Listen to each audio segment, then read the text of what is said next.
Mengapa harus repot-repot reshuffle menteri asal Partai Nasdem? Wacana reshuffle kabinet, terutama yang menyasar para menteri yang berasal dari Partai Nasdem, menguat dalam beberapa waktu belakangan. Terutama lagi setelah Surya Paloh menghadap Presiden Jokowi, seakan pertanda penarikan posisi menteri dari kader Nasdem semakin menguat. Mereka yang menginginkan adanya reshuffle atas menteri dari Partai Nasdem umumnya mendasarkan pada keputusan saat mencapreskan Anies Baswedan. Partai Nasdem dianggap berkhianat pada pemerintahan Presiden Jokowi atas keputusannya itu. Ditambah dengan para menteri asal Nasdem tersebut yang dianggap tidak amanah, isu reshuffle semakin menguat. Rabu Pon kemarin diharapkan menjadi hari di mana reshuffle kemudian terjadi. Namun ternyata hal tersebut tidak terjadi. Reshuffle pun tidak ada. Sebenarnya kalau memang sebatas disebabkan karena pencapresan Anies, reshuffle menteri asal Partai Nasdem malah akan terkesan sangat lebay dan mengada-ada. Toh ternyata secara peraturan tidak ada yang dilanggar oleh Partai Nasdem.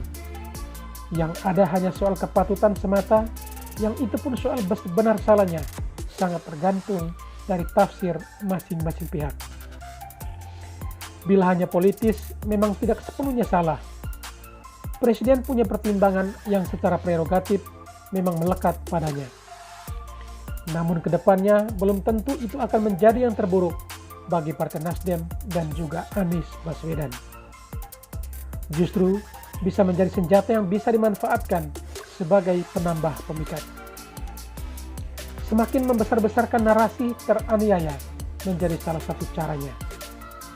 Bagi mereka, telur jatuh dan pecah di jalanan saja bisa dijadikan bahan acting terzolimi. Begitu juga dengan yang katanya lemparan ular yang masih dalam karung waktu itu. Tetapi memang untuk narasi terzolimi ini, pendukung Anies memang sudah meniupkan isunya dari jauh-jauh hari.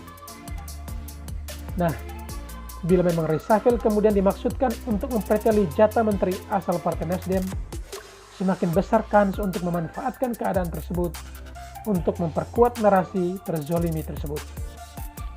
Mereka akan lebih total lagi memainkan peran sebagai korban.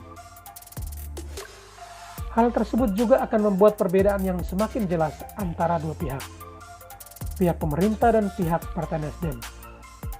Mereka semakin saja sebagai oposan.